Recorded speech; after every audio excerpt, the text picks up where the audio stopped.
Hello students, today's new lecture video. इससे पहले हमने आपको इस एजुकेशन फर्स्ट सीरीज़ की वीडियो बना के आपको अपलोड किया था और आई थिंक आप लोगों ने देखा भी होगा। जिसके पास सीरीज़ नहीं थी, ये स्पेशली उन्हीं लोगों के लिए है जिनके पास सीरीज़ अवेलेबल नहीं है और मार्केट में नहीं थी, इस वजह से बच्चों के पास सीरीज़ नहीं है। सो आप लोग देखिए, पढ़िए और लर्न करिए। तो इसलिए मैंने स्पेशली उन्हीं लोगों के लिए बनाया है जिनके पास सीरीज़ नहीं है। ठीक है, चलिए वीडियो स्टार्ट करते हैं। समावेश क्या है? समावेश जो है वो सभी विद्यार्थियों के लिए शिक्षा में समाहित का सिद्धांत होता है। ठीक है, समावेश में सभी विद्यार्थियों को सम्मिलित किया जाता है। ठीक है,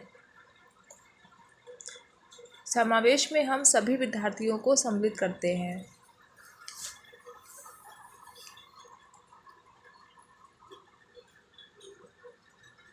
शिक्षा में समावेश का मुख्य उद्देश्य क्या है? शिक्षा में समावेश का मुख्य उद्देश्य है सभी विद्यार्थियों को समर्थन प्रदान करना। क्या करना? सभी विद्यार्थियों को समर्थन प्रदान करना। समावेश में शिक्षा की सुरक्षित करने के लिए उपयुक्त सामग्री का प्रदान, सामाजिक संबंधों का सुधार और शिक्षकों को प्रशिक्षण देना, ये सारे कदम उठाए जाते हैं। समावेश में किस प्रकार की शिक्षा प्रणाली का उपयोग किया जाता है? समावेश में शिक्षा प्रणाली में सामाजिक समृद्धि साधने वाली प्रणाली, एकल समझ की प्रणाली और सहायक साधने वाली प्रणाली। ठीक है, समावेश में समर्थन साधने के लिए सामाजिक कर्मी, सहायक शिक्षक, सामग्री सहायता।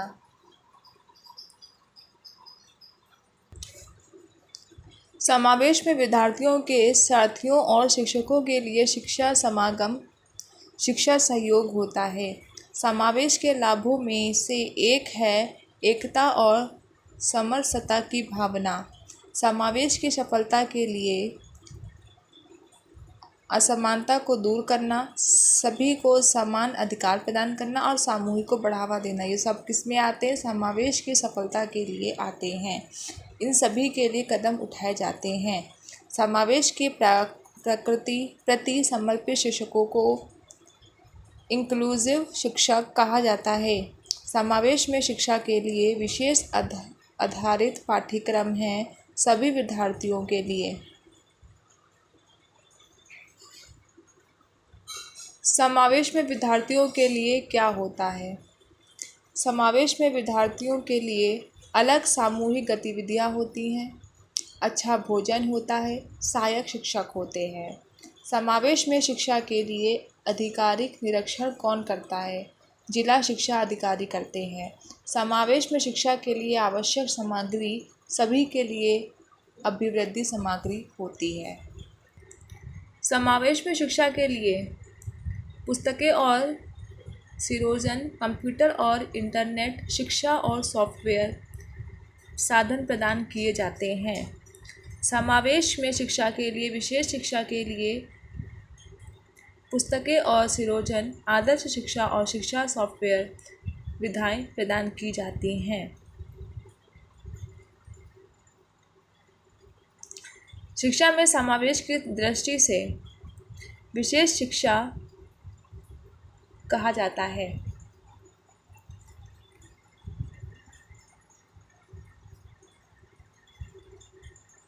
समावेश शिक्षा का मुख्य उद्देश्य होता है सभी के लिए शिक्षा का मिलन। समावेशशील शिक्षा का सीधा लाभ समूचे समुदाय को जाता है। समावेश शिक्षा में शिक्षा साथियों की विविधता कहा जाता है।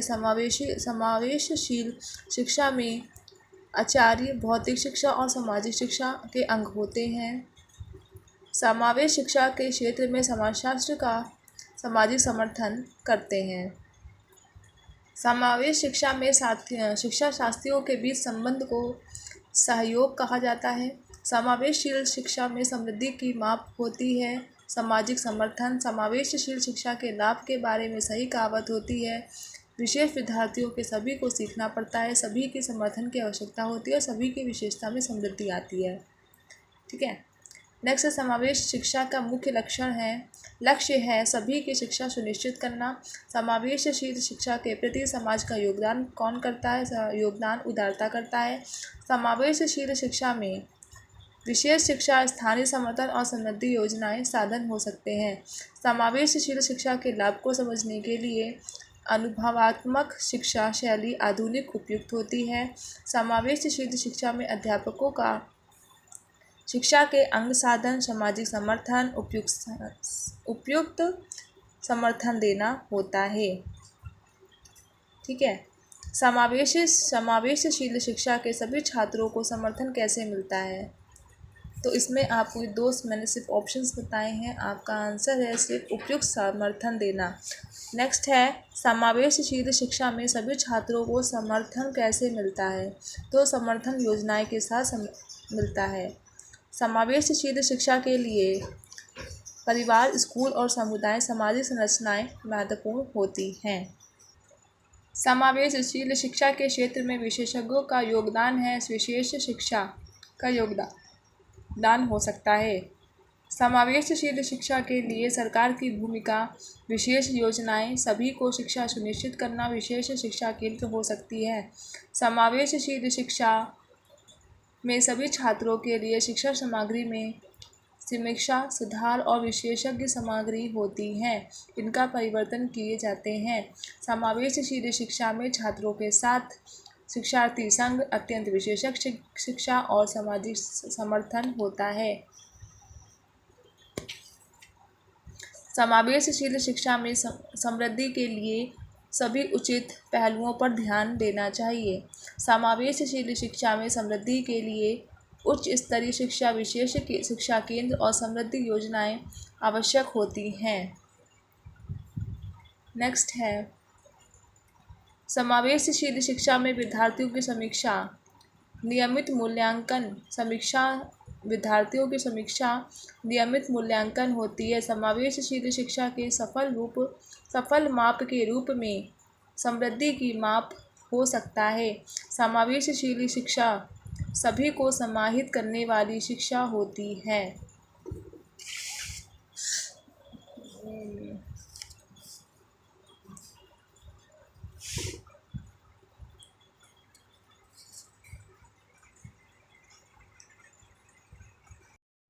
जनसंख्या नियंत्रण के लिए जनगणना, गर्भनिरोध और जनसंख्या होती है। जनसंख्या में कमी को कैसे मापा जाता है? तो जनसंख्या में कमी को जन्म दर और मृत्यु दर से मापा जाता है। जनसंख्या संरचना में लोगों की जातीय धर्म के आधार पर विभाजित किया जाता है, उसे कहते हैं सामाजिक प्योरिटी। नेक्स्ट है जनसंख्या परिवर्तन और शिक्षा के बीच संबंध को कहा जाता है डेमोग्राफिक डेवलपमेंट। जनसंख्या शिक्षा का उद्देश्य है लोगों को गिनती सिखाना, जनसंख्या परिवर्तन को समझना और लोगों को शिक्षा प्राप्त करने के लिए प्रेरित करना। डेमोग्राफिक डेवलपमेंट का अर्थ होता है जनसंख्या में बदलाव। शिक्षा क्षेत्र में जनसंख्या परिवर्तन का सीधा प्रभाव होता है। शिक्षा की संपत्ति की निगरानी, शिक्षा की गुणवत्ता में सुधार, छात्रों की जनसंख्या में वृद्धि। डेमोग्राफिक चर्चा के लिए अंशकालन, जनगणना, सर्वे तकनीकी होती हैं। जनसंख्या परिवर्तन के लिए लैटरल मूवमेंट, आयु वृद्धि और सामाजिक परिवर्तन होते हैं।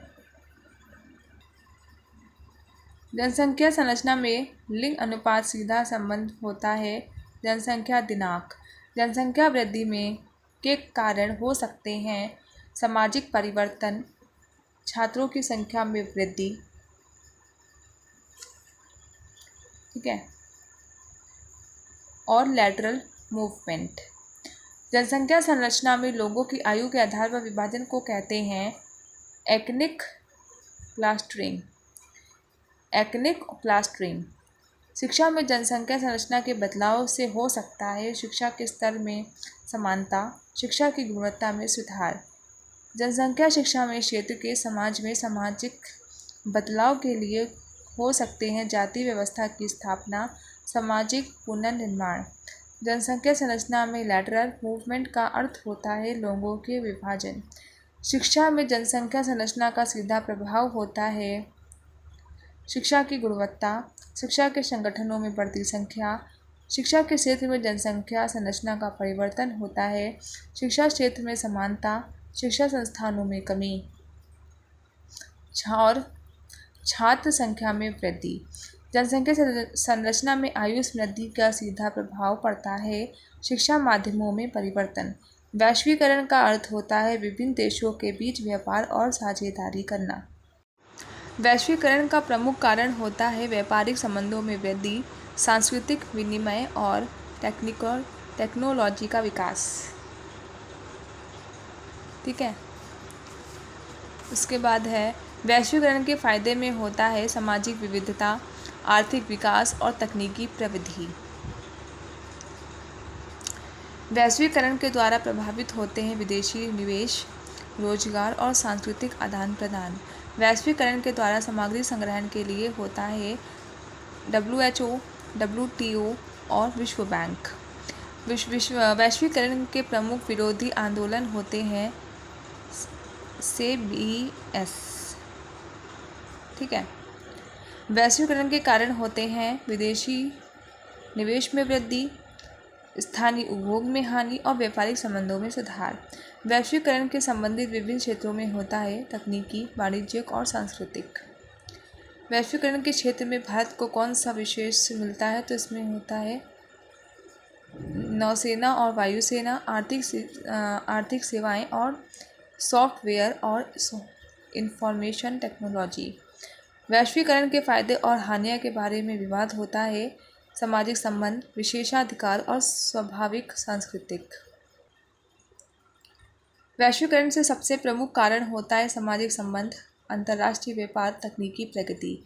वैश्वीकरण के द्वारा होता है विदेशी निवेश नियामक, विदेशी सीमा और आपूर्ति, विदेशी संबंध व्यवस्था।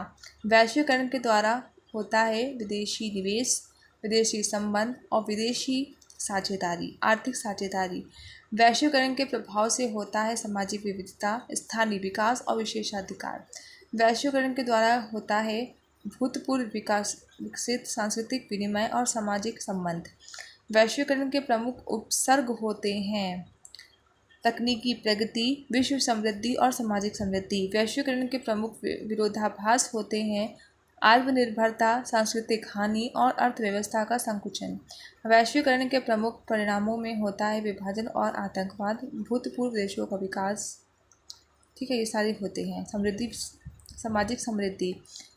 वैश्वीकरण के क्षेत्र में आर्थिक संबंध में होता है नौसेना और वायुसेना, आर्थिक सेवाएं, सॉफ्टवेयर और इंफॉर्मेशन टेक्नोलॉजी।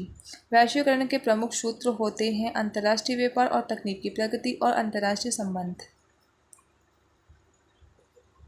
वैश्वीकरण के क्षेत्र में शिक्षा का स्थान होता है। शिक्षा और वैश्वीकरण का मजबूत संबंध होता है।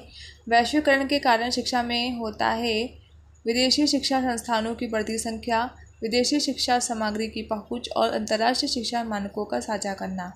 वैश्वीकरण में शिक्षा के प्रकार होते हैं डिजिटल शिक्षा और ऑनलाइन पाठ्यक्रम। वैश्वीकरण कारण छात्रों को होती है अंतर सांस्कृतिक जागरूकता, सांस्कृतिक सहयोग, विशेष नागरिकता। वैश्वीकरण के क्षेत्र में शिक्षा के लिए विदेशों में आए छात्रों का सम्मिलित आर्थिक समर्थन होता है। वैश्विक शिक्षा में समर्थन। वैश्वीकरण के परिणामस्वरूप अध्यापकों के लिए होता है विश्व स्तर पर अध्यापन, विश्व संबंधों का प्रबंधन, अंतर्राष्ट्रीय शिक्षा मानकों का साझा करना। वैश्वीकरण परिणामस्वरूप छात्रों के लिए होता है अंतर्राष्ट्रीय स्कूलों का सुझाव, ग्लोबल कैरियर ऑप्शंस, विश्वविद्यालयों के अंतर्राष्ट्रीय समर्थन और उपयुक्त भी। ठीक है, नेक्स्ट है वैश्वीकरण के परिणाम स्वरूप शिक्षा में स्थानीय शिक्षा मानकों का संपादन, आधुनिक शिक्षा सामग्री की पहुंच और अंतर्राष्ट्रीय स्तरों का शिक्षा संस्थान में मेला बदलाव हो सकते हैं। वैश्वीकरण के परिणाम स्वरूप शिक्षा में भाषा और सांस्कृतिक विषयों का समर्थन और शैक्षिक अनुसंधानों का अभ्यास करता है। वैश्वीकरण के कारण शिक्षा में सामाजिक समृद्धि, भौतिक साकार और भौतिक निराकार परिवर्तन हो सकते हैं। वैश्वीकरण के परिणाम स्वरूप शिक्षा में भौतिक निराकार, सामाजिक सामाजिक समृद्धि, भौतिक साकार परिवर्तन हो सकते हैं। वैश्वीकरण परिणाम स्वरूप शिक्षा क्षेत्र में आर्थिक सहयोग और समर्थन, शिक्षा निवेश में वृद्धि, शैक्षिक सामग्री की बढ़ती मांग हो सकती है। ठीक है, वैश्वीकरण के क्षेत्र में शिक्षा अधिक व्यापक हो रही है। विदेशी शिक्षा के संस्थानों का सुझाव, अंतर्राष्ट्रीय शिक्षा मेला, आर्थिक सहयोग और समर्थन। वैश्वीकरण के क्षेत्र में शिक्षा के लिए सांस्कृतिक सहयोग, समृद्धि और विकास, भौतिक और निराकार चर्चा हो रही है। वैश्वीकरण के परिणाम स्वरूप शिक्षा के क्षेत्र में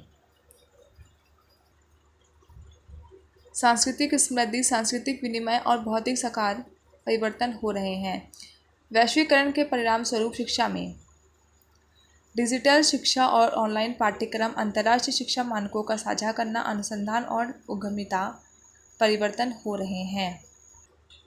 वैश्वीकरण के परिणाम स्वरूप शिक्षा में अंतर्राष्ट्रीय शिक्षा मानकों का साझा करना, राजनीतिक सहयोग का समर्थन करना और स्थानीय राजनीतिक शिक्षा के मानकों का संपादन करना, ये सभी चीज़ें परिवर्तित हो सकते हैं। वैश्वीकरण के परिणाम स्वरूप शिक्षा में सामाजिक समृद्धि, भौतिक साकार, सांस्कृतिक सहयोग, सामाजिक चर्चा उत्पन्न हो सकती हैं। वैश्वीकरण के परिणाम स्वरूप शिक्षा में भौतिक साकार और भौतिक निराकार परिवर्तित हो सकती हैं। शांति शिक्षा का मुख्य उद्देश्य होता है समृद्धि और सहयोग की भावना को पैदा करना। शांति शिक्षा के क्षेत्र में किस प्रकार की गतिविधियां शामिल होती हैं? समर्थन और शिक्षण। शांति शिक्षा में विचारशील विमर्श और विवाद निराकरण, सांस्कृतिक समृद्धि को समर्थन, लिखित साधन हो सकते हैं। शांति शिक्षा के क्षेत्र में तत्कालीन आनंद, समर्थन करने की भावना, सहयोग और सामाजिक जिम्मेदारी होती है।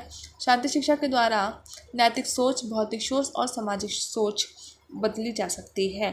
शांति शिक्षा के मुख्य उद्देश्य होते समृद्धि और सहयोग की भावना पैदा करना। शांति शिक्षा के प्रमुख उद्देश्य होते सांस्कृतिक सहयोग और सामाजिक समृद्धि और सुरक्षित समृद्धि। शांति शिक्षा के क्षेत्र में होते हैं आत्म निर्माण और तत्कालीन आनंद, शिक्षा और प्रशिक्षण, सुरक्षा और रक्षा। शांति शिक्षा के उदाहरणों में शामिल हो सकता है अंतर्राष्ट्रीय सभा और युद्ध निरोधक समझौते। सुरक्षा और रक्षा संबंधी विषयों का अध्ययन होता है, सामाजिक संबंधों का समर्थन होता है।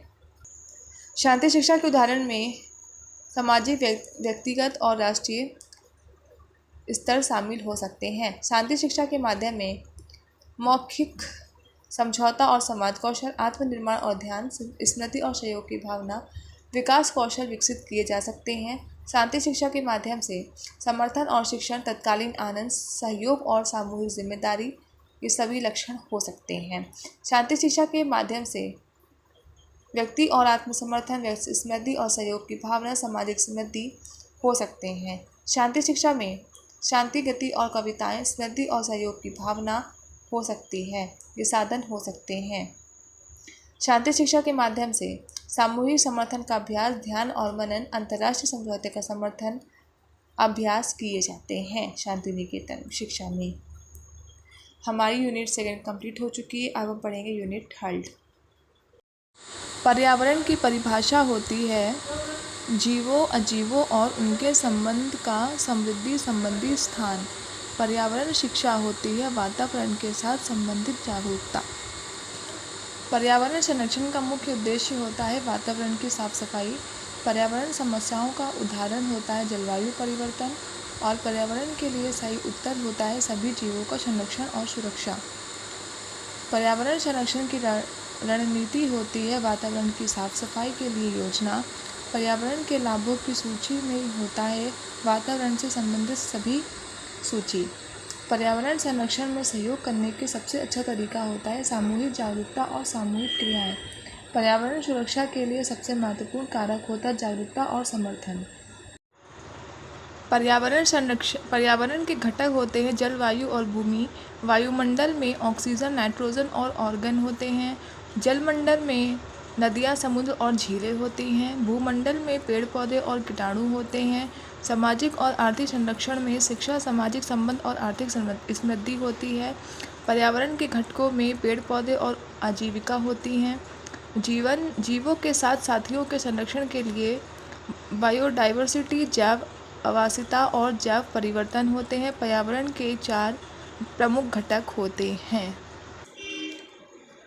आत्मा, विचार और अनुभूति को आंतरिक पर्यावरण कहा जा सकता है। वायुमंडल, जल और जीवों के सभी विभिन्न रूपों को ब्रह्म पर्यावरण कहा जाता है।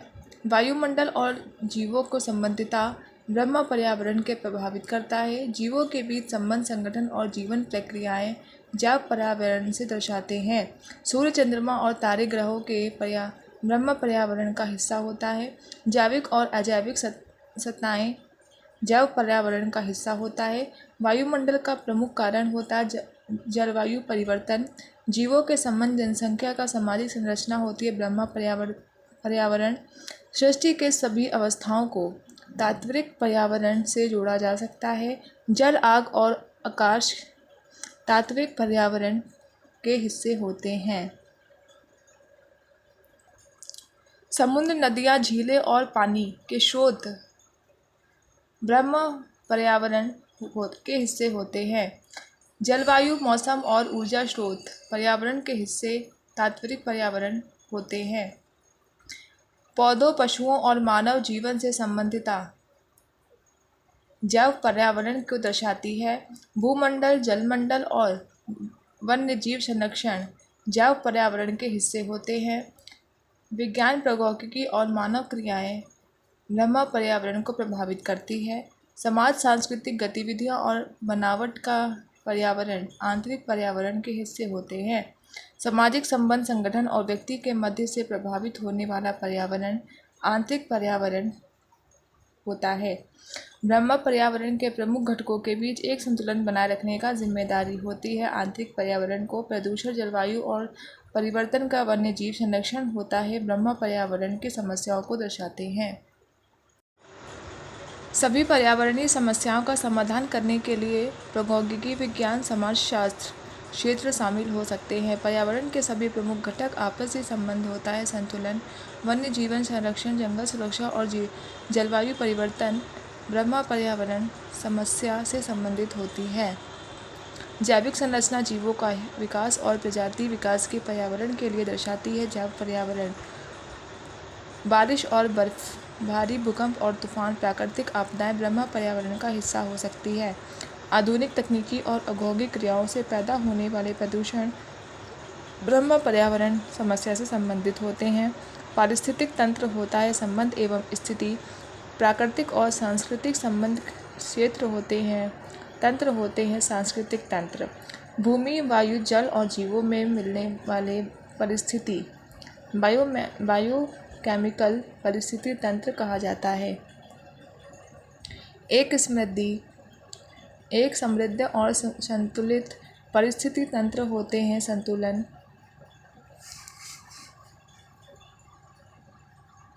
जीवों और उनके पर्यावरण के बीच बायोडायवर्सिटी क्षेत्र को कहा जाता है।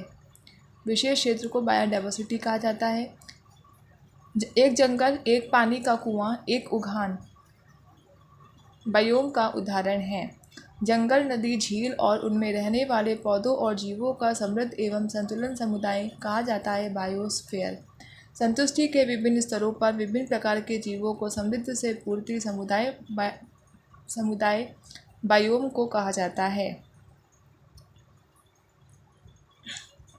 सृष्टि के विभिन्न स्तरों पर जीवों के समृद्धि से पूर्ति समुदाय बायोम को कहा जाता है। एक समृद्ध और संतुलन समुदाय में अनगिनत प्रकार के जीवित हो सकते हैं। एक जीव समुदाय के खाद्य श्रृंखला के साथ टर्शरी कंज्यूमर के साथ होते हैं। जीवों का एक समृद्ध समुदाय जो किसी भी विशिष्ट क्षेत्र में बनता है, उसके सभी जीवों के बीच खाद्य श्रृंखला के लिए प्रसिद्ध है। वो होता है इकोसिस्टम। एक इकोसिस्टम में खाद्य श्रृंखला की ऊंचाई पर आधारित त्रिकोणों का पिरामिड होता है।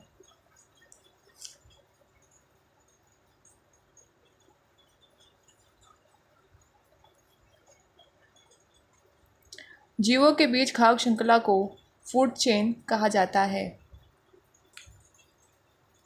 एक इकोसिस्टम में जीवों के बीच खाद्य श्रृंखला में ऊपर स्थित जीव को प्राइमरी कंज्यूमर कहा जाता है। एक इकोसिस्टम में जीवों के बीच खाद्य श्रृंखला में नीचे स्थित जीवों को सेकेंडरी कंज्यूमर कहा जाता है। एक इकोसिस्टम में जीवों के बीच खाद्य श्रृंखला में सभी जीवों को टर्शनरी कंज्यूमर कहा जाता है। इकोसिस्टम में एक प्रजाति के सभी जीवों को कहा जाता है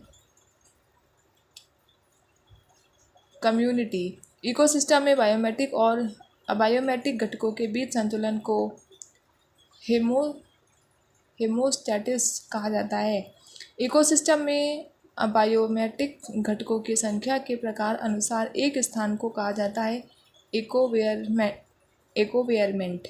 पर्यावरण प्रदूषण का सीधा अर्थ होता है अशुद्ध और जल और भूमि। प्रदूषण का पर्यायवाची शब्द होता है मिलीनीकरण। प्रदूषण की प्रमुख श्रेणियों में वायु, जल और भूमि होती है। उच्चतम स्तर पर उपस्थित वायुमंडल को ओजोनोस्फीयर कहा जाता है। वायु प्रदूषण के किस प्रकार के तत्व वायुमंडल में मिलते हैं? वायुमंडलीय औद्योगिक उत्सर्जन। जल प्रदूषण का एक सामान्य कारण होता है औद्योगिक उत्सर्जन। भूमि प्रदूषण का कारण होता है केमिकल उत्सर्जन। जलवायु परिवर्तन का अर्थ होता है वायुमंडल में तापमान का परिवर्तन। वायु प्रदूषण कार्बन मोनोऑक्साइड सबसे बड़ी स्रोत होती है। जल प्रदूषण का मुख्य कारण होता है उच्चतम नागरिक जनसंख्या, गंदा पानी निकलना और औद्योगिक उत्सर्जन। वायु प्रदूषण होता है वायुमंडल औद्योगिक उत्सर्जन। जल प्रदूषण का प्रमुख कारण होता है औद्योगिक उत्सर्जन। भूमि प्रदूषण के सीधा परिणाम हो सकता है धरती का कीटाणु। ध्वनि प्रदूषण के प्रमुख स्रोत होते हैं इंडस्ट्रीज। प्रदूषण से रक्षा के लिए हो सकते हैं रक्षा के लिए क्रियाएं हो सकती हैं संरक्षण। प्रदूषण से निर्मित सूची होती है कैंसर, श्वास रोग और बुढ़ापे का आघात। बायोग्राफिकेशन का अर्थ होता है जैव रूप में सुधार। ध्वनि प्रदूषण के प्रमुख स्रोत होते हैं इंडस्ट्रीज, अमोनिया, लार्ज नाइट्रेट और लेड प्रदूषण के कारण हो सकते हैं। सूर्य की किरणों का सीधा अर्थात उच्चतम तापमान का कारण होता है ग्लोबल वार्मिंग। वायु प्रदूषण औद्योगिक उत्सर्जन का होता है वायुमंडल में उच्च गैसों का उत्सर्जन। कौन कौन से बचाव के लिए उपाय किए जा सकते हैं प्रदूषण से? तो वन्य जीव संरक्षण, जल स्रोतों का प्रदूषण और ध्वनि प्रदूषण के लिए साउंड प्रूफ रूम। ठीक है। एसिड रेन होता है अम्लीय वर्षा। ग्लोबल वार्मिंग का कारण होता है ग्रीन हाउस गैसेस। इलेक्ट्रॉनिक वास्तविकता के प्रदूषण का उदाहरण होता है सूर्य की किरणों का सीधा अर्थात उच्चतम तापमान, ओजोन होल और ध्वनि प्रदूषण। इसमें सिर्फ इकोवास्तविक का प्रदूषण होता है ध्वनि प्रदूषण। वायु का प्रमुख प्रदूषण होता है CO। ग्रीन हाउस प्रभाव की गैस के एकत्र होने से होता है CO2 और अम्ल वर्षा एसिड रेन में होता है सल्फ्यूरिक अम्ल।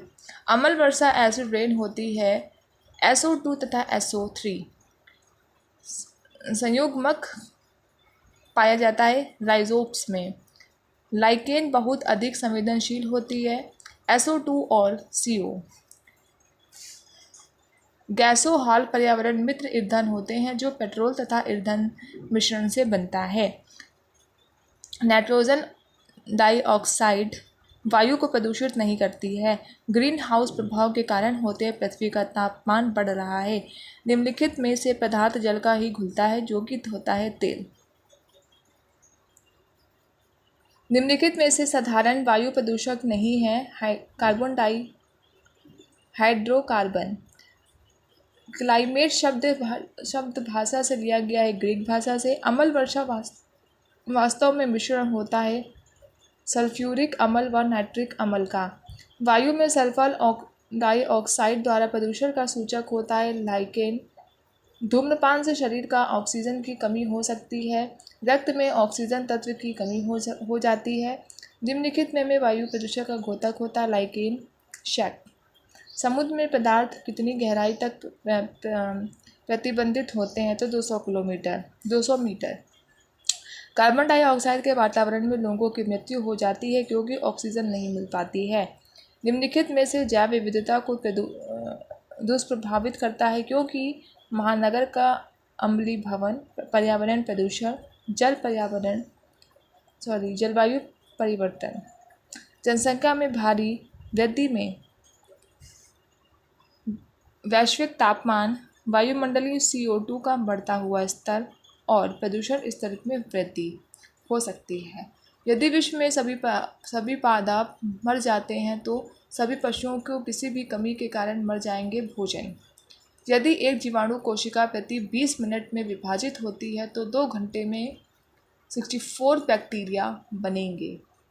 कितने? अगर 2 घंटे में 20 मिनट में एक जीवाणु कोशिका प्रति 20 मिनट में विभाजित होती है तो 2 घंटे में बैक्टीरिया 64 बनेंगे। निम्नलिखित में से बीमारी वायु प्रदूषण के कारण नहीं होती है या बढ़ती है? निमोनिया, जब आँख में धूल पड़ जाती है तो उसका कौन सा भाग सूजकर लाल हो जाता है? व्रणपटल, वनस्पति इसके अवशोषण में प्रभावित होती है। प्रदूषक गैस, लाइकेशन सबसे अछूत सूचक बेस्ट इंडिकेटर है वायु प्रदूषण के। राष्ट्रीय पर्यावरण इंजीनियरिंग शोध संस्थान होता है नागपुर में। भूमिगत जल का प्रदूषित करने वाले अजैविक प्रदूषक नॉन बायोटिक पॉल्यूटेंट होता है आर्सेनिक। ठीक है।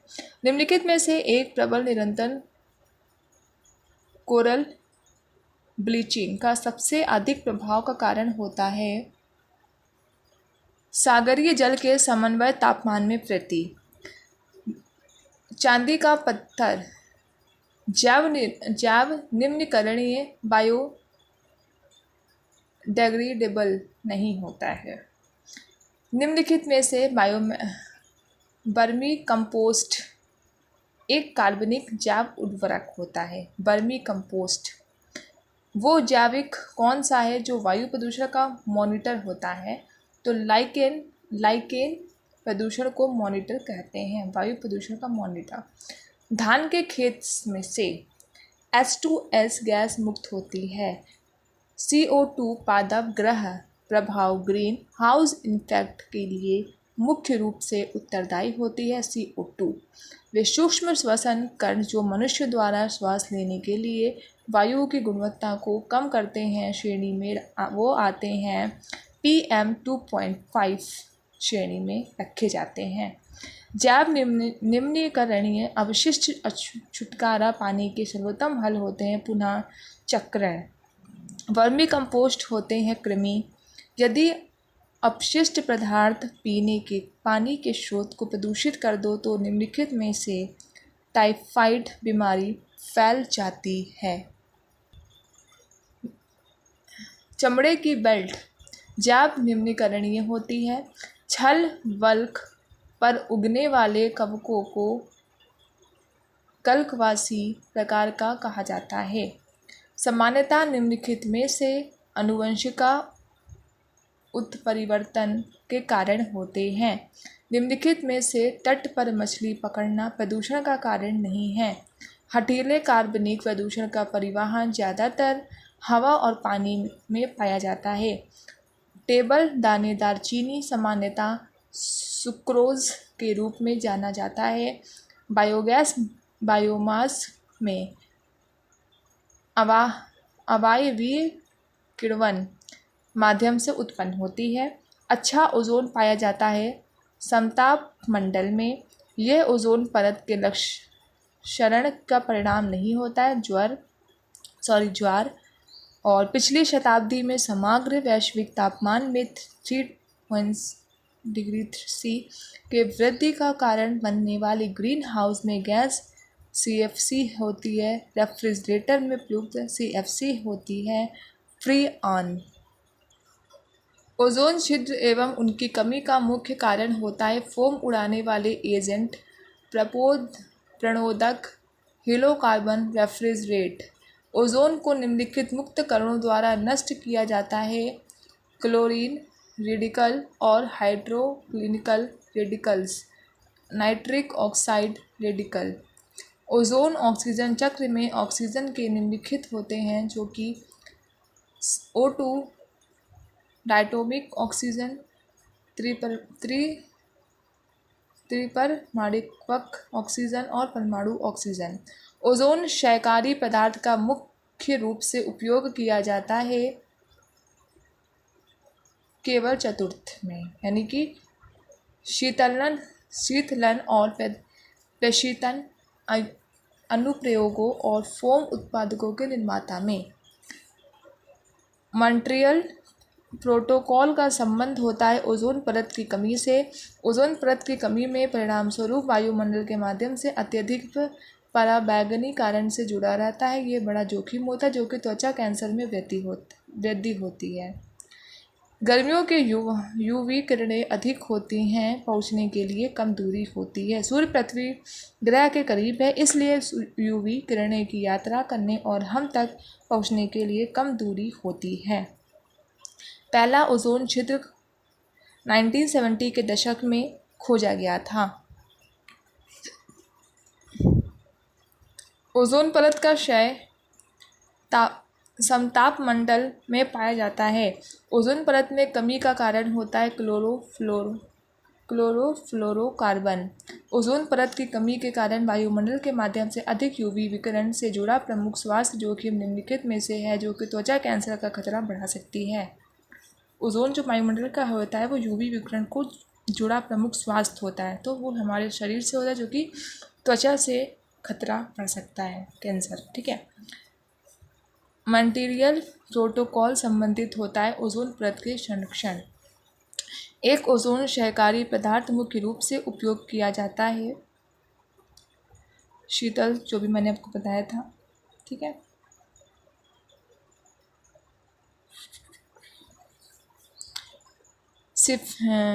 CFC chlorofluorocarbon green house gas है, जिसके कारण पिछली शताब्दी में वैश्विक तापमान में 3 डिग्री सेल्सियस की वृद्धि हुई है। उस CFC का तापमान बताइए जिसका उपयोग रेफ्रिजरेटर में किया जाता है, फ्रीओन में। अंतर्राष्ट्रीय ओजोन दिवस मनाया जाता है 16 सितंबर को। निम्नलिखित में से ozone carbon dioxide, oxygen, nitrogen गैसों की बढ़ती मात्रा को दर्शाता है। वातावरण सबसे ज़्यादा ओजोन का संकेंद्रण होता है समताप मंडल। ओजोन परत पृथ्वी से करीब कितनी ऊंची है, तो 20 किलोमीटर। ठीक है। वायुमंडल का ओजोन मंडल भाग रसायन मंडल का एक भाग होता है।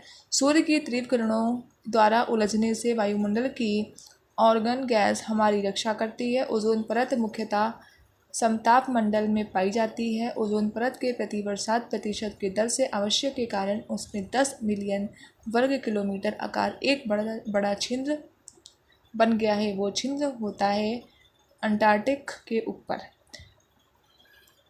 ओजोन मंडल परत सूर्य की पराबैंगनी किरणों के अवशोषित कर लेता है। ओजोन गैस का रंग होता है नीला। ग्रीन हाउस प्रभाव होता है गैसों द्वारा आवृत्ति हेतु प्रभाव। ग्रीन हाउस गैस में methane, carbon dioxide, nitrous oxide gas होती है। ग्रीन हाउस प्रभाव के बिना जलवायु परिवर्तन होता है। ग्रीन हाउस प्रभाव का कारण होता है वायुमंडल के उच्चतम गैस का उत्सर्जन। ग्रीन हाउस प्रभाव के कारण होते हैं जलवायु परिवर्तन। ग्रीन हाउस प्रभाव के सीधा प्रभाव पड़ता है तापमान में वृद्धि। ग्रीन हाउस प्रभाव के कारण होता है धरती हरित घर कहा जाता है। ग्रीन हाउस प्रभाव के बिना धरती का सूखा होता है। धरती का सूखा होता है। ठीक है। ग्रीन हाउस गैसों में सबसे प्रमुख होता है कार्बन डाइऑक्साइड गैसें। ग्रीन हाउस प्रभाव में सीधा परिणाम होता है तापमान में वृद्धि। ग्रीन हाउस का प्रभाव होता है गैसों द्वारा आवृत्ति हेतु प्रभाव। ग्रीन हाउस गैस में से नाइट्रस ऑक्साइड गैस होती है। ग्रीन हाउस प्रभाव के बिना जलवायु परिवर्तन होता है। ग्रीन हाउस प्रभाव का कारण होता है वायुमंडल में उच्चतम गैसों का उत्सर्जन। ग्रीन हाउस प्रभाव के कारण होता है जलवायु परिवर्तन। ग्रीन हाउस प्रभाव का सीधा प्रभाव पड़ता है तापमान में वृद्धि। ग्रीन हाउस प्रभाव के कारण होते हैं धरती धर। ये सब अभी हमने पढ़ लिया है, फिर से रिपीट क्वेश्चन आए हैं। ग्रीन हाउस प्रभाव के कारण किसे, तो धरती, ये सब अभी पढ़ चुके हैं, ठीक है। धरती भी बोल सकते हैं, घर भी बोल सकते हैं, इसको हमने पहले पढ़ा था। ग्रीन हाउस प्रभाव के बिना धरती का होता है सूखा, ये भी पढ़ चुके हैं। ग्लोबल वार्मिंग का होता है ग्रीन हाउस प्रभाव। ग्लोबल वार्मिंग का सूखा सूत्र होता है green house gas. Global warming का प्रभाव होता है जलवायु परिवर्तन में। ग्लोबल वार्मिंग का सीधा परिणाम होता है तापमान में वृद्धि। ग्लोबल वार्मिंग से संबंधित यही कथन होता है, ग्लोबल वार्मिंग के कारण समुद्र स्तर में बढ़ोतरी हो रही है। ग्लोबल वार्मिंग से चीन, भारत, संयुक्त राज्य अमेरिका देश अधिक प्रभावित हो रहे हैं। ग्लोबल वार्मिंग के लिए सही समझौता, वृक्षारोपण करना, प्रदूषण कम करना और नए उत्साह स्रोत खोजना। ग्लोबल वार्मिंग के कारण समुद्र स्तर में बढ़ोतरी का कारण है ग्रीन हाउस प्रभाव का बढ़ना। ग्लोबल वार्मिंग से सबसे अधिक प्रभावित क्षेत्र होता है अंटार्कटिका। ग्लोबल वार्मिंग के कारण कार्बन डाइऑक्साइड अधिक बढ़ोतरी हो रही है। ग्लोबल वार्मिंग के लिए यही कथन है, जो कि इसके लिए जिम्मेदार व्यक्तियों का सामूहिक प्रयास आवश्यक होता है। ग्लोबल वार्मिंग का वन जीवन संरक्षण में कमी, तापमान में बढ़ोतरी और समुद्र स्तर में बढ़ोतरी असर हो सकते हैं। ग्लोबल वार्मिंग से स्वास्थ्य, खाद्य सुरक्षा क्षेत्र, जलवायु परिवर्तन प्रभावित हो सकते हैं। ग्लोबल वार्मिंग के कारण हो सकता है जलवायु परिवर्तन। ग्लोबल वार्मिंग के कारण हो सकता है कार्बन डाइऑक्साइड में बढ़ोतरी। ग्लोबल वार्मिंग से सबसे अधिक प्रभावित क्षेत्र होता है अंटार्कटिका। ग्लोबल वार्मिंग का प्रमुख कारण होता है अत्यधिक औद्योगिकरण। ग्लोबल वार्मिंग के लिए सही उपाय होता है नए ऊर्जा स्रोतों का अधिक प्रयोग करना। ग्लोबल वार्मिंग के लिए सही वर्गीकरण होता है, इनमें सभी वर्गों का समर्थन अवश्य होता है। तो हमारी यूनिट 3 भी कंप्लीट हो चुकी है। अब हम पढ़ेंगे यूनिट 4, और स्पेशली ये उन्हीं के लिए है जिनके पास सीरीज़ नहीं है, और जो बच्चे सीरीज़ नहीं खरीद पाते हैं उनके लिए है, और जिनके पास नहीं है इसके लिए भी है। अगर आपको इसके क्वेश्चंस पेपर चाहिए तो प्लीज़ हमारी वीडियो को लाइक एंड सब्सक्राइब करिए। उसके बाद आपको पेपर के एक दिन पहले हम आपको क्वेश्चंस पेपर्स की वीडियो प्रोवाइड करेंगे, ठीक है। और इसकी वीडियो भी अपलोड करेंगे हम क्वेश्चन पेपर की। सो प्लीज़ अगर आपको वीडियो अच्छी लगी हो और आपको अगर क्वेश्चन पेपर चाहिए लाइव, तो उसके लिए आपको हमारे चैनल को सब्सक्राइब करना होगा। और अगर आप हमारे चैनल को सब्सक्राइब करते हैं तो ऐसी ही और वीडियो आपको मिलती रहेगी, जिससे आपको क्या होगा कि आपको सीरीज़ लेने की ज़रूरत ही नहीं पड़ेगी, ठीक है। तो अगर आपको अच्छा लगा हो सुनने में या वीडियो अच्छी लगी हो तो प्लीज़ लाइक एंड सब्सक्राइब ज़रूर करिएगा। चलिए आगे बढ़ते हैं। पर्यावरण शिक्षा क्या है? पर्यावरण शिक्षा प्राकृतिक संसाधनों की शिक्षा है। पर्यावरण शिक्षा के मुख्य उद्देश्य होते हैं प्राकृतिक संसाधनों का सही उपयोग की शिक्षा। पर्यावरण शिक्षा का महत्व होता है सामाजिक जागरूकता बढ़ाना, स्वास्थ्य बचाना और प्राकृतिक संसाधनों में सही उपयोग करना। उदाहरण के रूप में पर्यावरण शिक्षा जल संरक्षण अभियान, वृक्षारोपण कार्यक्रम, अपशिष्ट प्रबंध प्रदान करते हैं। पर्यावरण शिक्षा के माध्यम से गैर हितकारी चिंतन, समस्या समाधान, टीम काम कौशलें विकसित हो सकती हैं। पर्यावरण शिक्षा के क्षेत्र में समर्पण होता है गैर हितकारी चिंतन सक्षम करना और प्राकृतिक संसाधनों में निवास का समर्थन करना। पर्यावरण शिक्षा के माध्यम से समाज में हो सकता है ऊर्जा संवर्धन बदलाव लाया जा सकता है। पर्यावरण शिक्षा का सीधा लाभ होता है प्राकृतिक संसाधनों के लाभों का सही उपयोग। पर्यावरण शिक्षा को सफल बनाने के लिए शिक्षा संसाधनों का उपयोग किया जाता है, समुदाय सहभागिता का उपयोग किया जाता है और प्रौद्योगिकी का उपयोग किया जाता है। ये सारे कदम उठाए जा सकते हैं। पर्यावरण शिक्षा के माध्यम से युवा पीढ़ी में बदलाव आ सकते हैं, जिससे आधिकारिक सुधार हो सकता है, भूमि संरक्षण के उद्देश्य की समझ हो सकती है, वृक्षारोपण अभियानों का समर्थन हो सकता है। पर्यावरण शिक्षा के माध्यम से बच्चों में स्वच्छता अभियान, सांस्कृतिक संरक्षण, जल संरक्षण सीधी शिक्षा दी जा सकती है। पर्यावरण शिक्षा का उद्देश्य होता है प्राकृतिक संसाधनों का सही उपयोग की शिक्षा। ये रिपीटेड क्वेश्चन है, अगर आपने वीडियो पूरी देखी होगी तो आप बता सकते हैं कि ये रिपीटेड है कि सिंगल क्वेश्चन है, ठीक है। तो आप कमेंट में ज़रूर बताइएगा ये रिपीटेड क्वेश्चन है या नहीं, क्वेश्चन नंबर 12 वाला, ठीक है। इससे मुझे पता चलेगा कि आप जो पढ़ रहे हो वो आप सही से पढ़ रहे हो या आप वीडियो को स्किप करके पढ़ रहे हो। और अगर स्किप करके पढ़ोगे तो आपको कुछ समझ नहीं आएगा। आगे बढ़ते हैं। पर्यावरण शिक्षा का महत्वपूर्ण होता है प्रदूषण को रोकने के लिए, अधिक से अधिक वन जीवन संरक्षण के लिए, सामाजिक जागरूकता बढ़ाने के लिए। पर्यावरण शिक्षा की सफलता का माप हो सकता है पर्यावरण संरक्षण के क्षेत्र में सकारात्मक परिणाम। पर्यावरण शिक्षा के माध्यम से जल संरक्षण अभियान, प्राकृतिक संसाधनों के लाभों का सही उपयोग, ऊर्जा संवर्धन परियोजनाएं, संगठनों की सहायता मिल सकती है। पर्यावरण शिक्षा के माध्यम से जिम्मेदारी, सामाजिक न्याय, सहयोग, नैतिक मूल्य बढ़ाए जा सकते हैं। पर्यावरण शिक्षा के क्षेत्र में जल संरक्षण, वन्य जीव संरक्षण और ऊर्जा संवर्धन विधाएं शामिल हो सकती हैं। पर्यावरण शिक्षा के माध्यम से छात्रों को सामाजिक और सांस्कृतिक जागरूकता मिलती है, सीखने को मिलती है। पर्यावरण शिक्षा के माध्यम से समाज का स्वास्थ्य और ह्यूमन वेलफेयर की बढ़ोतरी, स्थित भूमि सुरक्षा, वृक्षारोपण पर वन्य जीव संरक्षण परिवर्तित हो सकते हैं। पर्यावरण शिक्षा का क्षेत्र रोजगार शिक्षा, वाणिज्यिक शिक्षा, उत्पादन लागू हो सकता है। पर्यावरण शिक्षा के माध्यम से युवा पीढ़ी को जल संरक्षण, वन्य जीवन संरक्षण और सामाजिक न्याय संवर्धन मिल सकता है।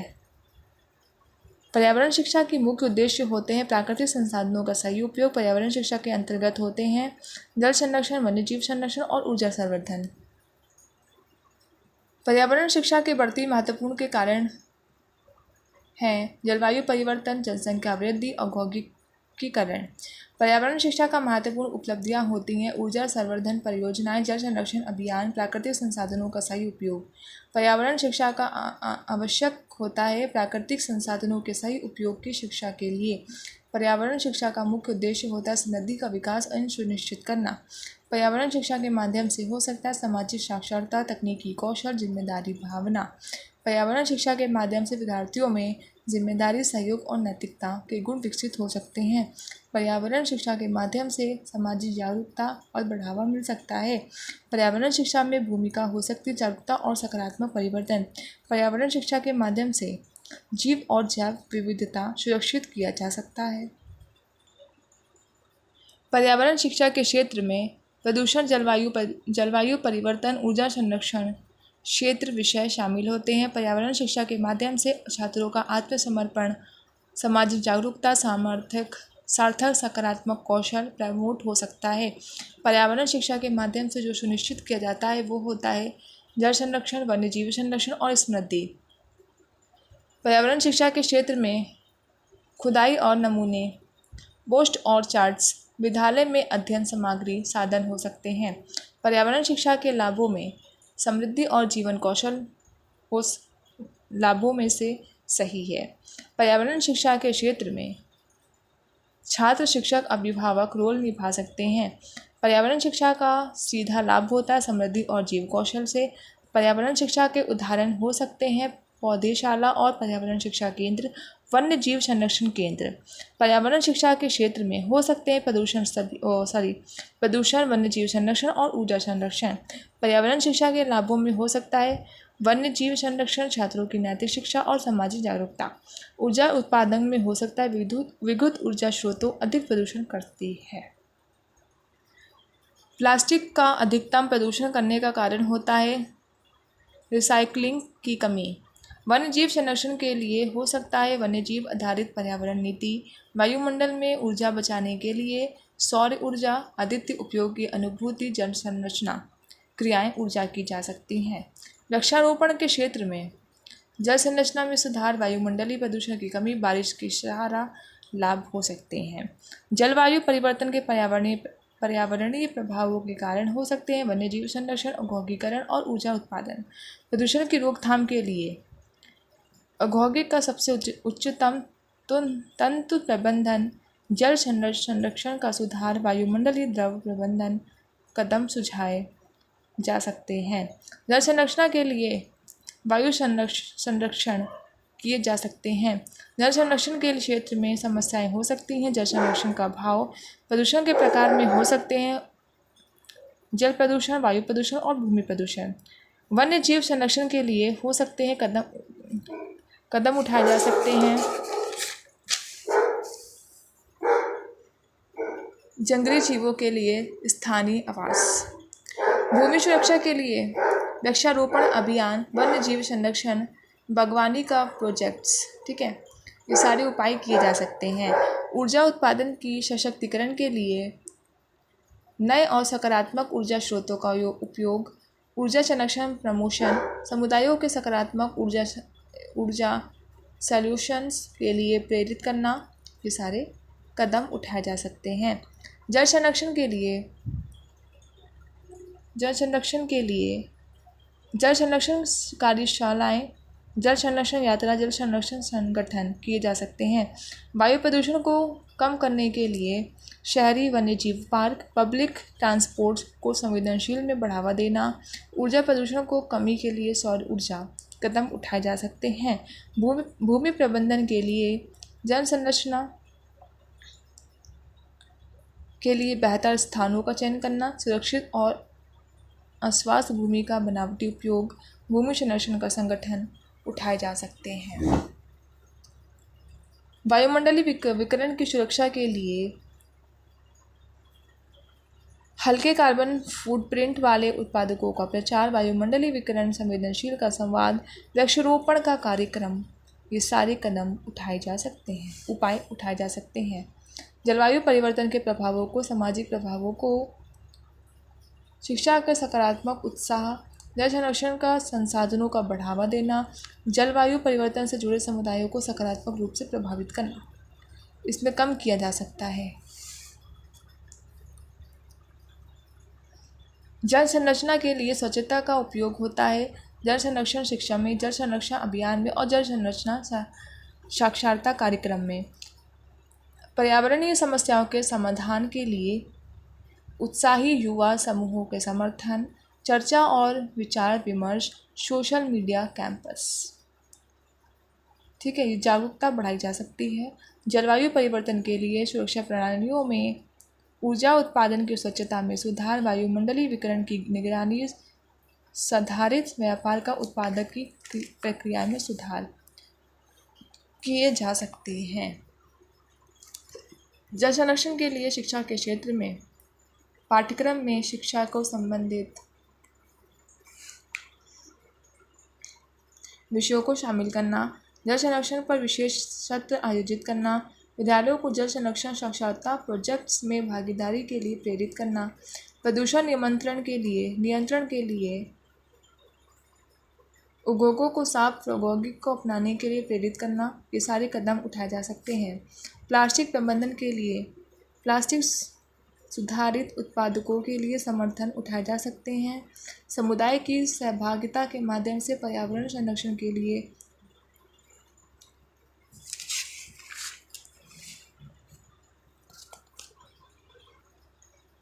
जल संरक्षण समूह का गठन हो सकता है। पर्यावरणीय जागरूकता शिविर का आयोजन हो सकता है।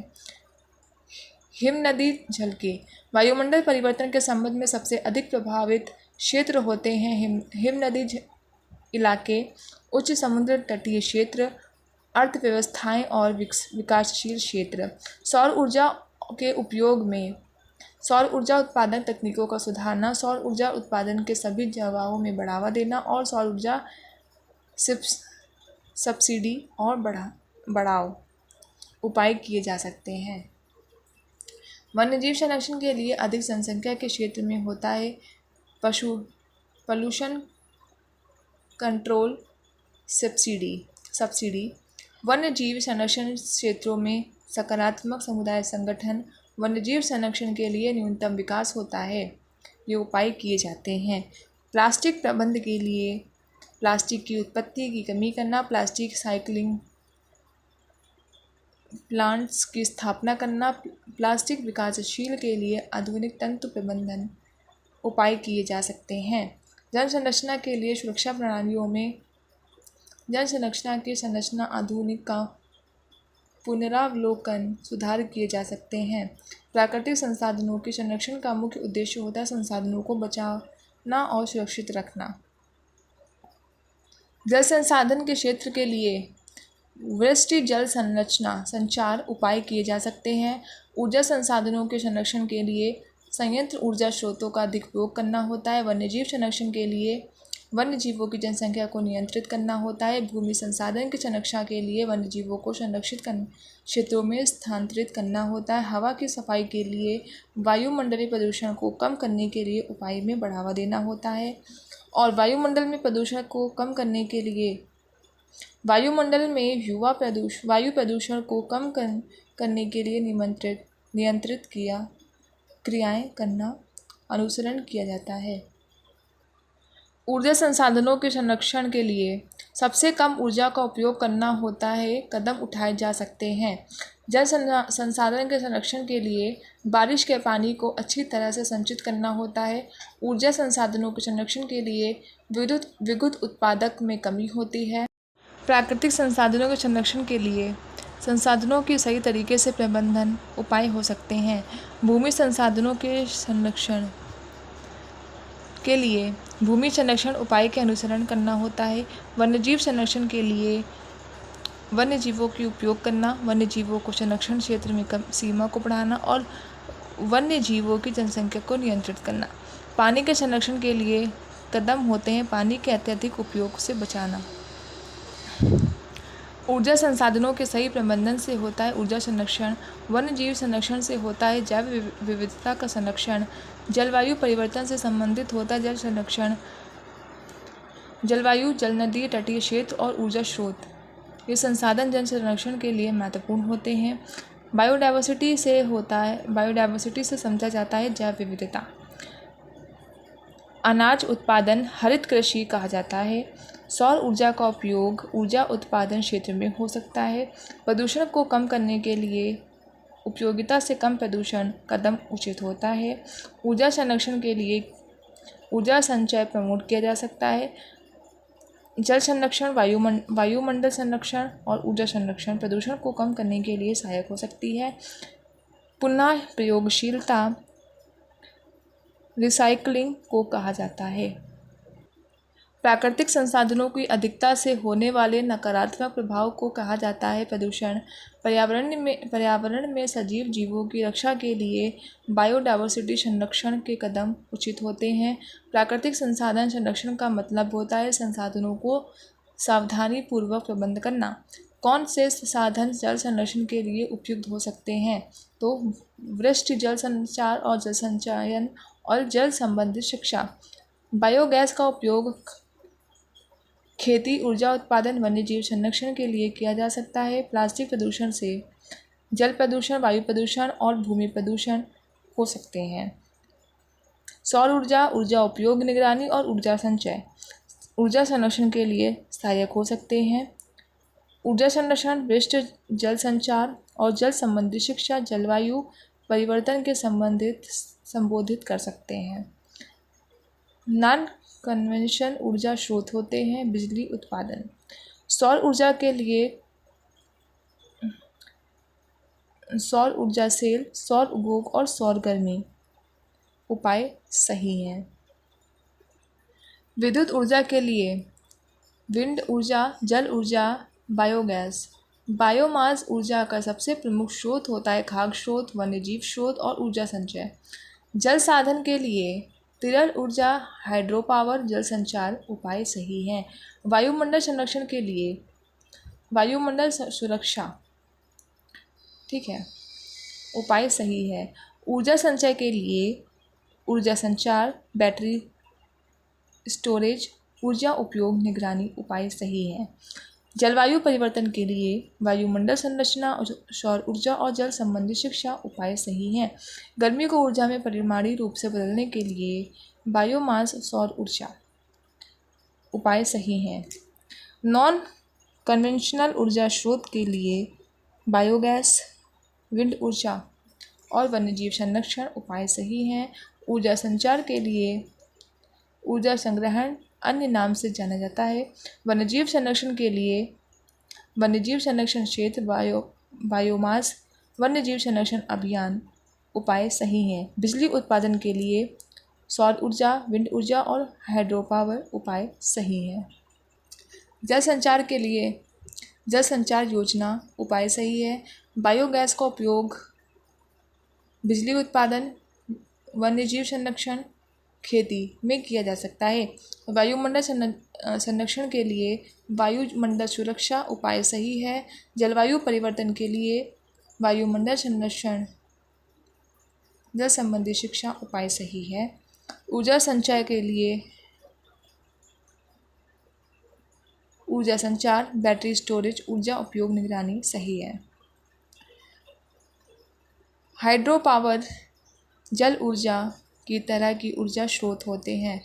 Thank you. समावेशशील शिक्षा का मुख्य उद्देश्य होता है सभी के शिक्षा में समानता स्थापित करना। समावेशी शिक्षा के लाभ होते हैं सभी को समाज में शामिल करना। समावेशशील शिक्षा में शिक्षार्थियों के बीच समृद्धि के लिए सहायक शिक्षक, समृद्धि योजनाएं, सामाजिक समर्थन होते हैं।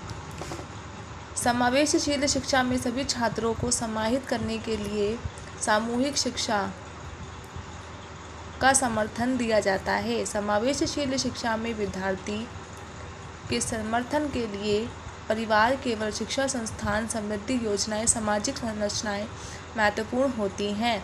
समावेशशील शिक्षा में छात्रों के बीच संबंध को सामूहिक क्रियाएं बढ़ाया जा सकता है। समावेशशील शिक्षा में विद्यार्थियों की समीक्षा, सामूहिक समीक्षा होनी चाहिए।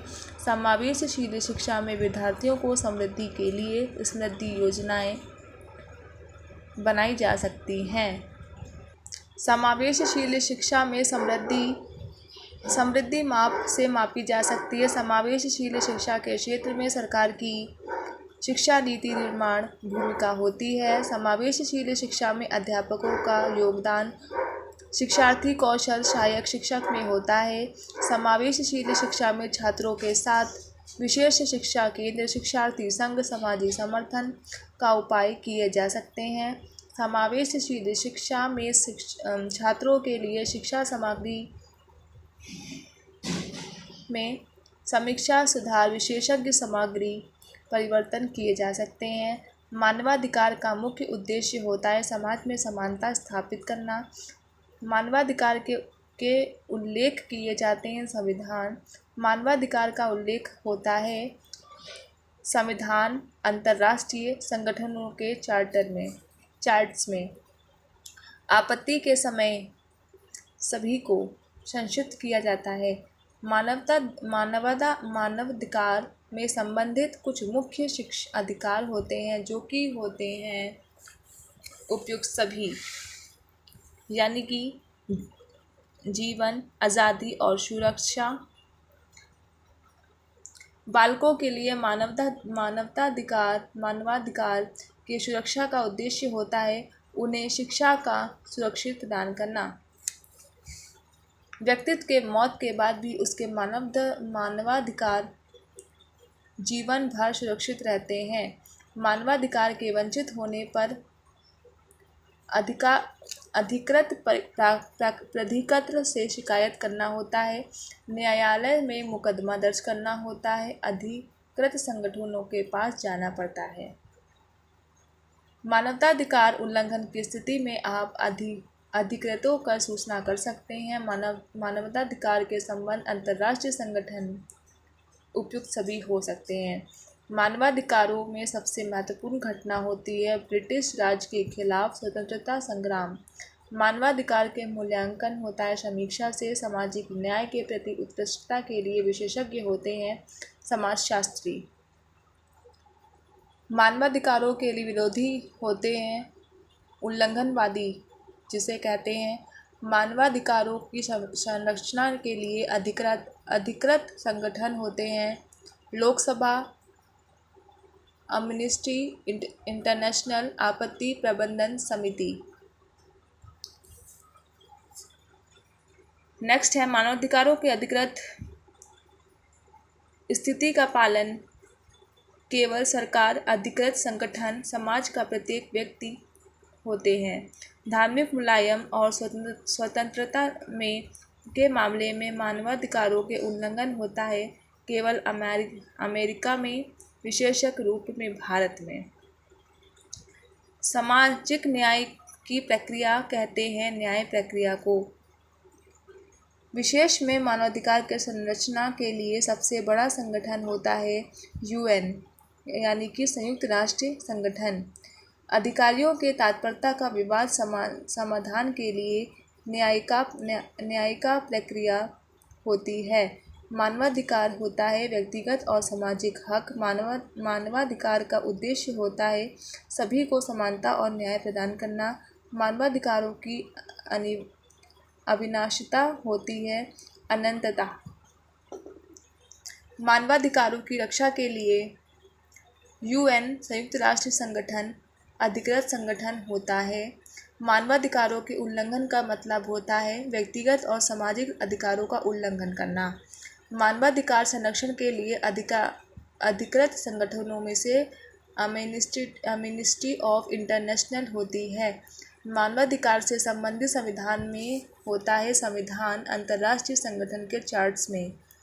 मानवाधिकार में संबंधित एक अधिकृत संगठन होता है जो कि विश्व स्वास्थ्य संगठन होता है। मानवाधिकार संरक्षण के लिए आगे बढ़ने के लिए सबसे अधिक उपयुक्त कार्य होता है समर्थन और जागरूकता बढ़ाना। मानवाधिकार संरक्षण के लिए सबसे अधिक उपयुक्त होता है अंतर्राष्ट्रीय स्तर पर मूल्य और नैतिक शिक्षा होती है। मौलिक और नैतिक मूल्यों की शिक्षा। मूल्य शिक्षा का उद्देश्य होता है छात्रों को अपने मूल्यों को समझना। नैतिकता, अच्छा आचरण और सही गलत का ज्ञान होता है। मूल्य शिक्षा के अधिकृत स्रोत होते हैं साहित्यिक काम, सिर्फ सरकारी पुस्तकें और धार्मिक ग्रंथ। मूल्य शिक्षा के माध्यम से प्राप्त होता है व्यक्तिगत और सामाजिक सहयोग। नैतिक शिक्षा के लिए सबसे उपयुक्त पाठ्यक्रम होता है सार्वजनिक नैतिकता का विषय में समावेश। मूल्य और नैतिक शिक्षा की अधिकृत स्थिति का अर्थ होता है छात्रों के बीच नैतिकता की सही जानकारी। मूल्य शिक्षा के लाभों में होता है सजग और सामाजिक नागरिक। ठीक है। नैतिकता की अधिकृत शिक्षा का प्रोत्साहित करती है सही और उच्च आदर्शों का पालन। मूल्य शिक्षा के माध्यम से होता है व्यक्तिगत और सामाजिक जीवन। मूल्य शिक्षा के माध्यम से होता है सामाजिक समरसता का समर्थन करने में सुधार होता है।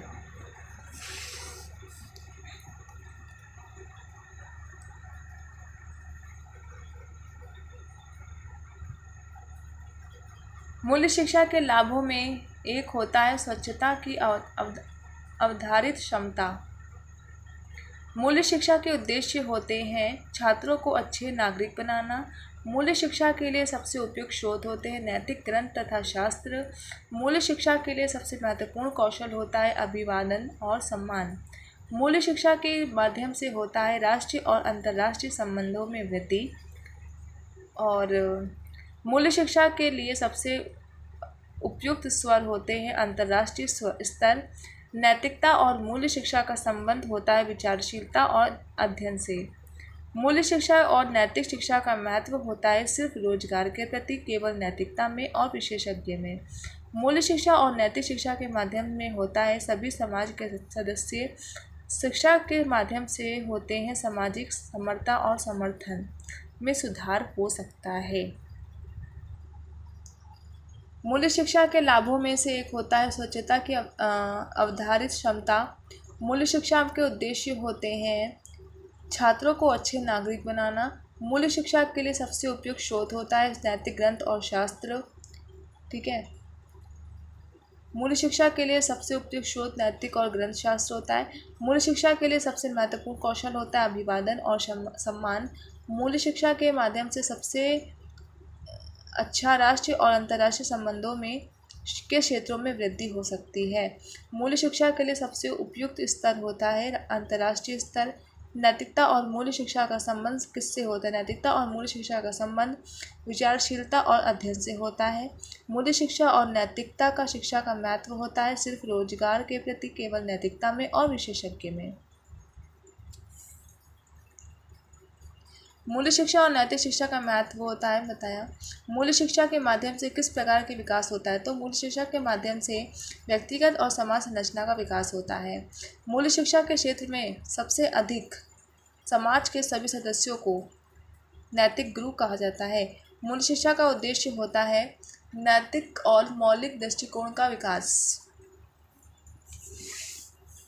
नेक्स्ट है मूल शिक्षा के लाभों में से एक है जो कि समृद्धि और विकास में सहायक होता है। नैतिकता का उपासक नैतिक मूल्यों के प्रति समर्पित व्यक्ति को कहा जाता है। मूल शिक्षा के माध्यम से समाज में विभिन्न संस्कृतियाँ दृष्टिकोण प्रोत्साहित होती हैं। मूल शिक्षा का सीधा उदाहरण होता है नैतिक स्तर की माप का प्रदर्शन। मूल शिक्षा के माध्यम से होता है सबसे ज़्यादा प्राप्त हो सकता है व्यक्तिगत और सामाजिक सहयोग। मूल शिक्षा के लिए सबसे उपयुक्त पाठ्यक्रम होता है विभिन्न नैतिकता के विषयों का समावेश। मूल शिक्षा के माध्यम से बढ़ सकता है नैतिक संवेदनशीलता और सजगता। महिला सशक्तिकरण का मतलब होता है महिलाओं को समाज में बराबरी की स्थिति प्रदान करना। महिला सशक्तिकरण में महत्वपूर्ण होता है समाज की समृद्धि और विकास में सहायक। महिला सशक्तिकरण के लिए प्रमुख अभियंत्रण होता है सिर्फ शिक्षा। महिला सशक्तिकरण की दिशा में सरकार का कार्य होता है समाज में जागरूकता और शिक्षा का कार्य करना। महिला सशक्तिकरण में समाज का सामाजिक समरसता प्राप्त हो सकता है। महिला सशक्तिकरण के लिए सबसे महत्वपूर्ण स्तर होता है अंतर्राष्ट्रीय स्तर। महिला सशक्तिकरण के लिए महिला को आत्मनिर्भर बनने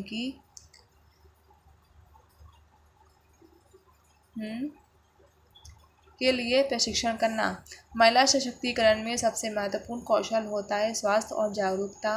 महिला सशक्तिकरण के लिए सबसे उपयुक्त स्रोत होता है नैतिक ग्रंथ और शास्त्र। महिला सशक्तिकरण में से प्राप्त होता है समाज में महिलाओं के साथ बराबरी प्राप्त हो सकती है और हो सके।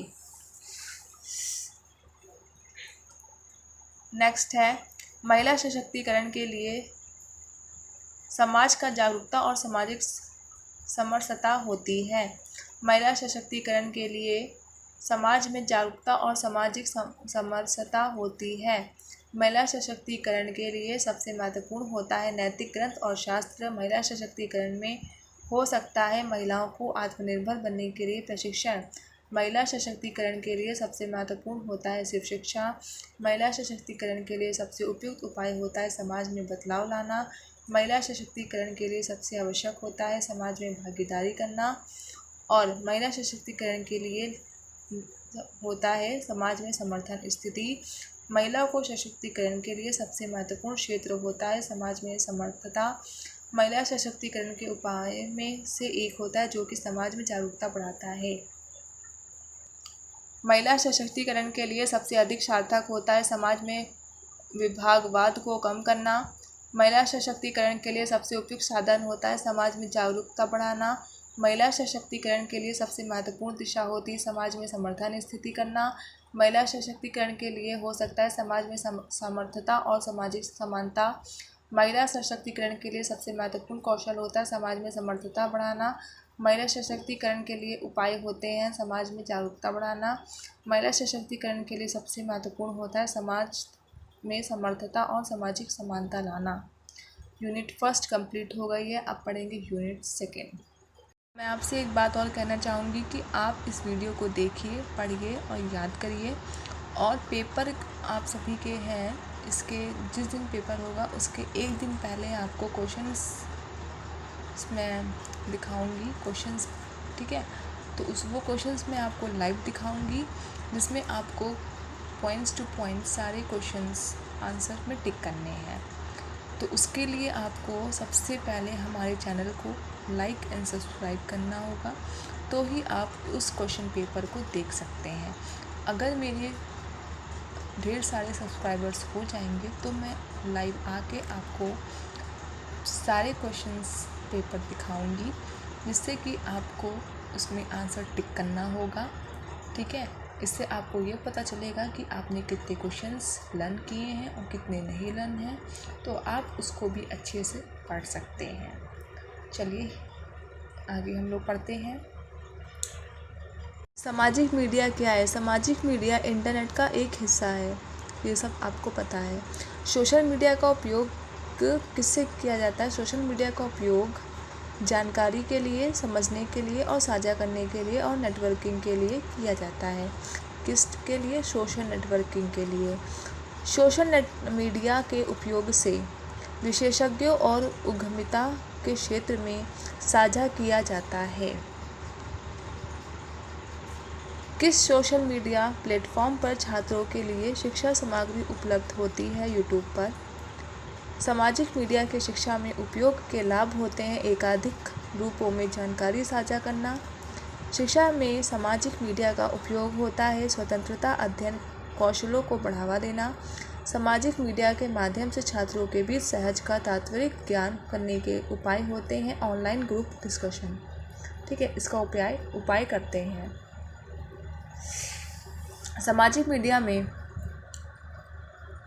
सामाजिक मीडिया का उपयोग शिक्षा के क्षेत्र में स्वतंत्र संगठनों और गैर सरकारी संगठनों के लिए किया जाता है। सामाजिक मीडिया का माध्यम से शिक्षा में प्रमोट किया जा सकता है विभिन्न भाषाओं के समर्थन के द्वारा। सामाजिक मीडिया का उपयोग शिक्षा के सीधे प्रभाव पड़ते हैं सामाजिक मीडिया उपयोग का निरीक्षण और मूल्यांकन करने के लिए। शिक्षा में सामाजिक मीडिया का उपयोग होता है सहज एकीकृत विनियोजन और योजना स्तर की सहजता प्रदान करने के लिए। सामाजिक मीडिया के माध्यम से शिक्षा में सभी छात्रों के लिए समर्पित विद्यार्थियों के लिए साझा की जा सकती है। सामाजिक मीडिया का उपयोग विभिन्न तकनीकों और समस्याओं के साधनों के लिए मदद कर सकता है। सामाजिक मीडिया का उपयोग से शिक्षा में सभी प्रोत्साहित हो सकते हैं जैसे कि शिक्षा में अभिवृद्धि और नई विचारशील। शिक्षा में सामाजिक मीडिया होती है शिक्षा के लिए आधुनिक तकनीकी का उपकरण। सामाजिक मीडिया का उपयोग शिक्षा में होता है छात्रों के बीच इंटरैक्टिव शिक्षा के लिए। सामाजिक मीडिया का उपयोग शिक्षा में नौकरी पर आधारित अनुसंधान के लिए होता है। छात्रों में सहयोग का समर्थन प्रोजेक्ट और ग्रुप काम करने के लिए होता है। शिक्षा में सामाजिक मीडिया के माध्यम से होता है विद्यार्थियों की रुचियां और प्रतिभाओं की जानकारी। शिक्षा में सामाजिक मीडिया का उपयोग होता है छात्रों के लिए व्यक्तिगत चर्चा के लिए।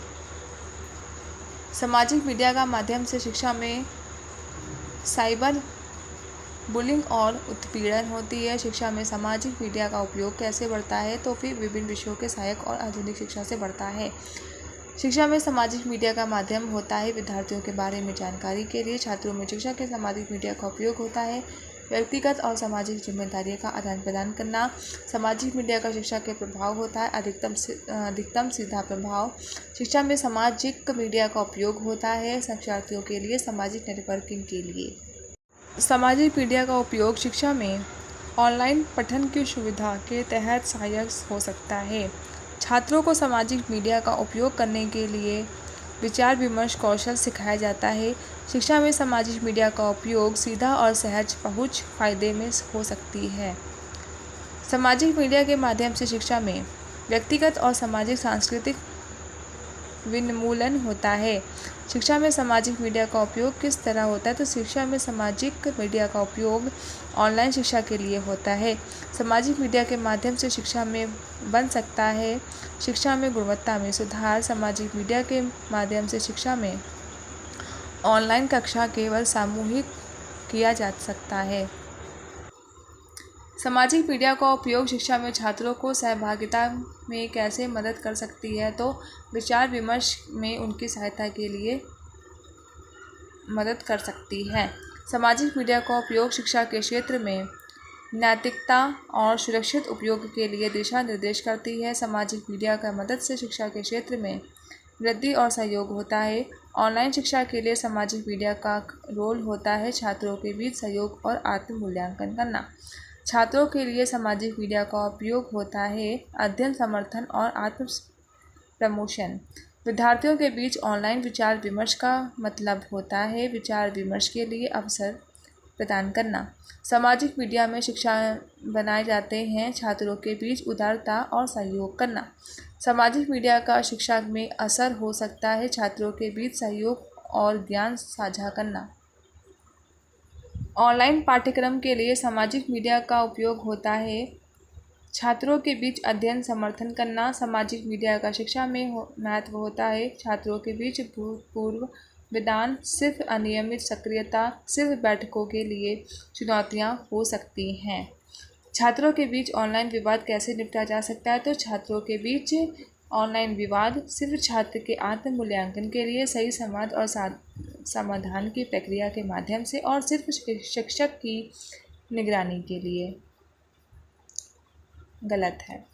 सिर्फ और सिर्फ सही संवाद और समाधान की प्रक्रिया के माध्यम से, ठीक है, ना कि गलत। जनसंख्या परिवर्तन का मतलब होता है जनसंख्या में परिवर्तन। जनसंख्या वृद्धि का मुख्य कारण होता है मृत्यु दर की घटना, जन्म दर की वृद्धि और जन्म दर की घटना। जनसंख्या परिवर्तन के कितने मुख्य प्रकार होते हैं? तो जनसंख्या परिवर्तन के निम्नलिखित 4 मुख्य प्रकार होते हैं। जनसंख्या स्थिति को मापन करने के लिए जनगणना, सर्वे और अंशकलन होते हैं, प्लेटफॉर्म होते हैं। जनसंख्या के बढ़ने के कारण होते हैं लोगों की बढ़ती उम्र, जन्म दर में वृद्धि, तेजी से बढ़ती जनता। जनसंख्या कमी के कारण हो सकता है जन्म दर की कमी और मृत्यु दर की कमी। जनसंख्या नियंत्रण के लिए हो सकती है गर्भ निरोध, शिक्षा और जन्म दर को कम करना। जनसंख्या संरचना में लड़कियों की संख्या के साथ लड़कों की संख्या कम अंतर में होती है, लड़कियों की संख्या अधिक होती है। जनसंख्या संरचना की सुरक्षा के लिए शिक्षा, गर्भ निरोध और स्वास्थ्य सेवाएं अपनाई जाती हैं। जनसंख्या स्थिति का मूल्यांकन होता है जनसंख्या वृद्धि और जनगणना और जनसंख्या संरचना करना। जनसंख्या को मापन के करने के लिए सबसे अधिक उपयोग होते हैं जनगणना, गर्भ निरोध और अंशकालन। जनसंख्या संरचना में अत्यधिक स्थिरता का आधार विभाजन हो जाता है। वित्तीय परिवर्तन जनसंख्या स्थिति में सुधार के लिए उपयुक्त बढ़ावा होता है शिक्षा, गर्भ निरोध और व्यायाम। जनसंख्या संरचना में यदि 1000 लड़कों पर 950 लड़कियां होती हैं तो उसे कहते हैं लिटरेसी रेट। जनसंख्या संरचना में लोगों की आयु के आधार पर विभाजन किसे कहा जाता है? तो जनसंख्या संरचना में लोगों की आयु के आधार पर बढ़ती विभाजन को कहा जाता है एज पिरामिड।